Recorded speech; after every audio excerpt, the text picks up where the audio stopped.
So another little task I've got is to basically clean the maxxfans. So not only does the little fly mesh grill get dusty, but the plastic fan itself around the edges and the blades and everything, they get dusty as well. So I'm going to show you basically just a quick way of cleaning them, which is to actually disassemble it. Not totally, but just enough that you can get to the parts and everything to clean them thoroughly. So spin those tabs that hold the vent in all the way around.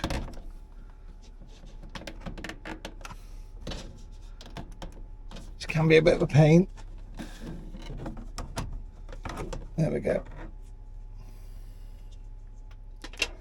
And then I'm going to take that off. There we go, so you get your little Allen key. Loosen that just about a turn and a half, and that then pops off. You can also get to the plastic hood to be able to clean that as well. So now you've got the fan off, you can see how dirty all that is, and then you can so easily now get to it to clean it. And you can also use a rag or a cloth or whatever to clean the inside of the plastic hood as well. And then this is now the blade that you can see how dirty that is. So that's much easier to get to and clean that up. And then again on that you can see all the fluff and everything that's collected in there. So yeah, time to do some cleaning. Obviously I don't want to teach you to suck eggs on how to clean things. I use a dry microfiber towel, cloth, whatever. I'll link them in the description. I use them from all sorts of things. I think they're fantastic. And literally just kind of like go around every corner, the both sides of the blade, everything really. Then same cloth used to clean all the plastics around, obviously where the fan spins around. Centrifugal force chucks out all the crap around that edge, so that needs to go clean. And then same cloth again just to clean the actual lid as well. It's the one and only time you're going to get to clean the inside of the lid unless you take it off from the outside. So yeah, nice and easy to do it this way.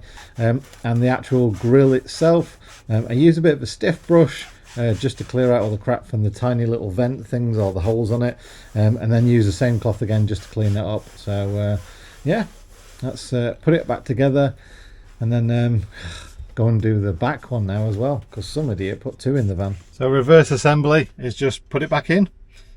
Is an easy way to remember which way it came out, because the grub screw is obviously on the side inside facing you, facing the van, and the grub screw has a little flat bit to it and the spindle has a flat side to it. So you put in the grub screw back over the flat spindle bit, and push it up as much as you can.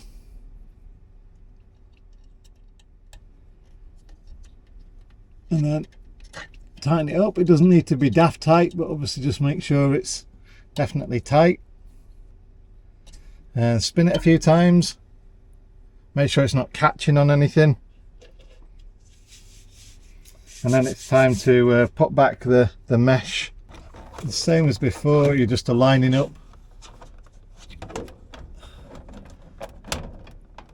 these four little cutouts and then spin the plastic clips back round. And there we go.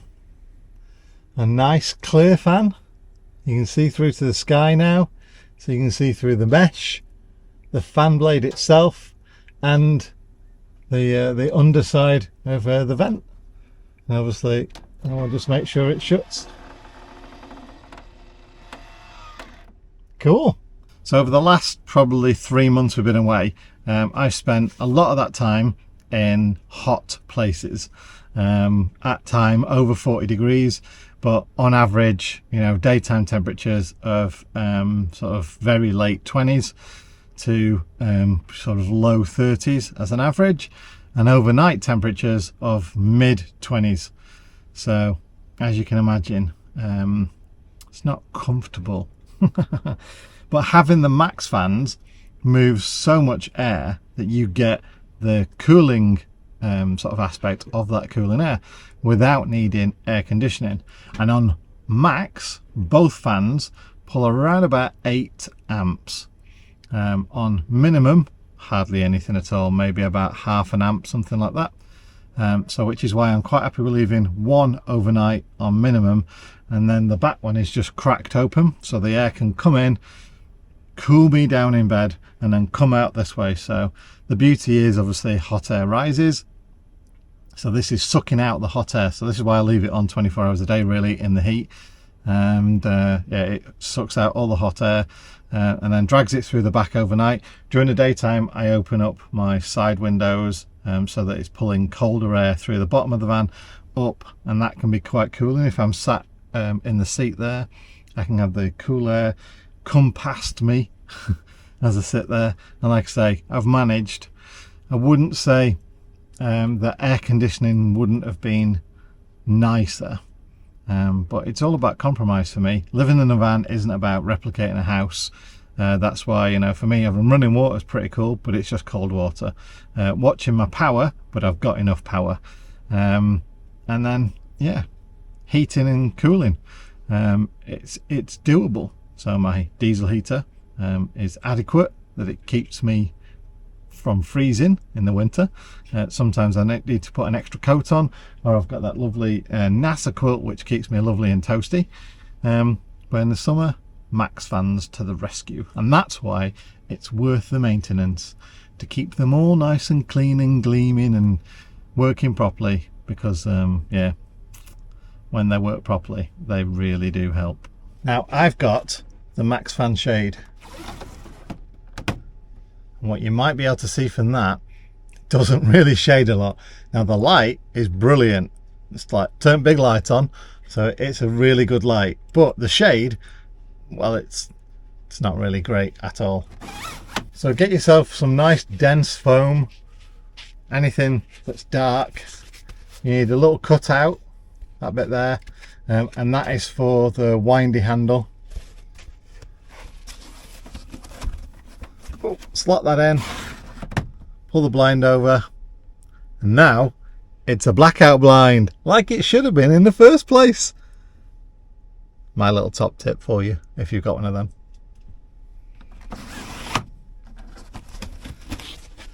Oh, and having this on also stops that wind howling as well when I go down the road, because obviously this fan's right at the top of the window of the roof line, so yeah, it does get a bit as you go down the road, but not with that in, thankfully. Right, anyway, it's warm now, so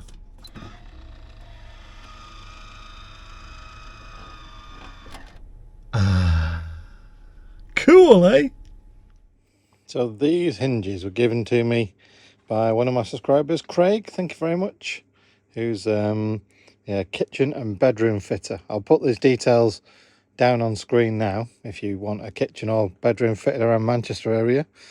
He strangely enough, we found out that he fitted our kitchen in our old house, obviously before we moved in. But yeah, he gave me these because the hinge is sprung loaded, so it means that I don't have to have a gas strut as well. So my problem with my door alignments have always been that the gas strut is on that side and it pushes back on the hinge, so my doors never look the same, and I get a massive gap at the bottom and a fairly average gap at the top. And then you'll see on that side I've tried to adjust it in some way, but it still kicks out one side. So as that one is my worst one, I am going to change. So I'm going to remove the gas strut, which it just pops off anyway, and then change those two hinges over.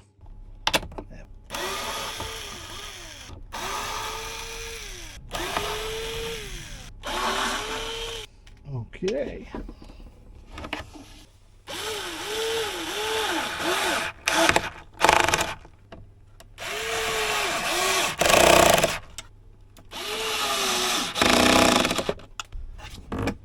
There we go. Oh, look at that. Oh, well happy with that. New hinges now fitted. Unfortunately, most cupboards have scars from obviously that's the side support, the gas strut, but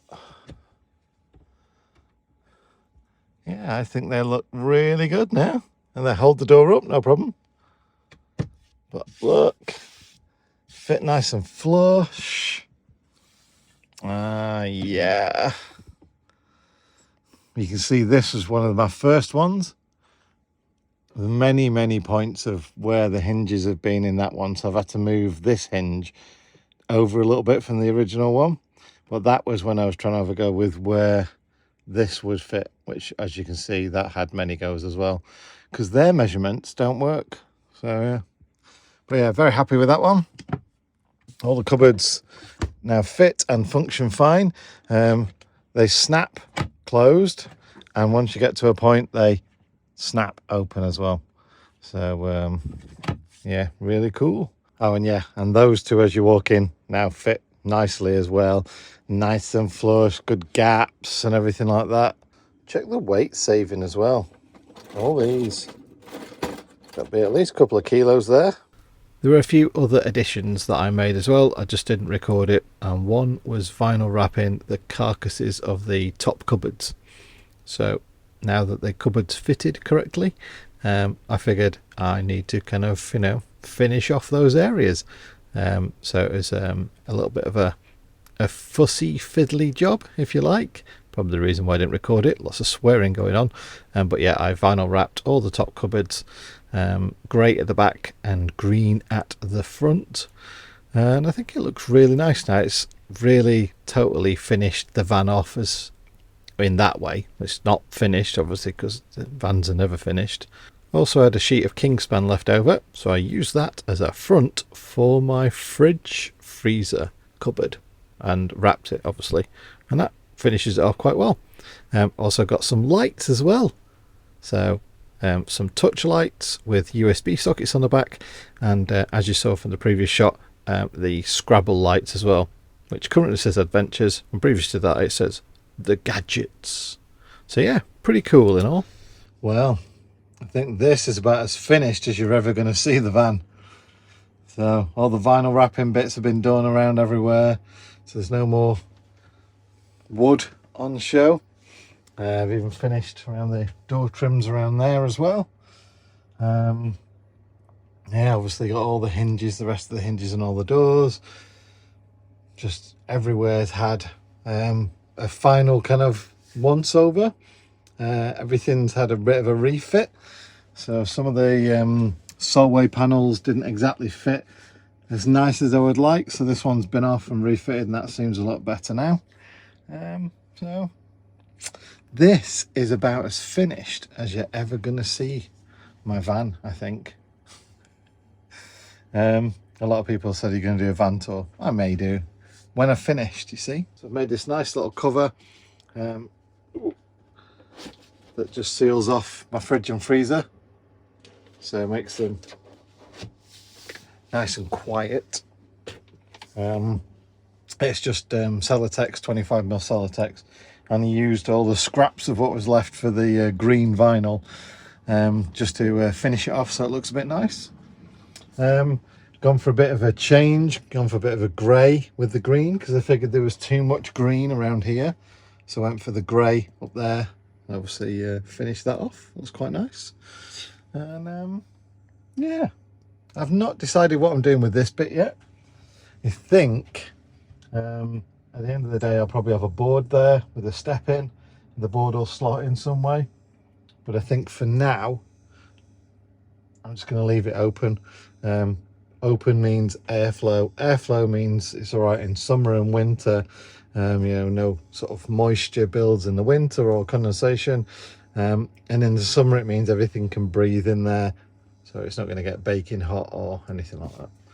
So yeah, been blinking productive couple of weeks. We've been back. So just at the end of this video, I wanted to just give a shout out to me. I'm actually doing a cycle challenge for the month of August, 300 miles. So I shall link the challenge page down below.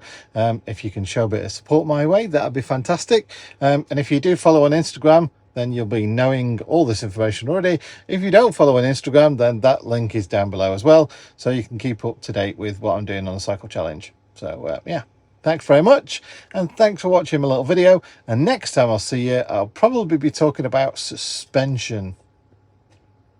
Yeah, hot topic, that one. See you next week. Bye.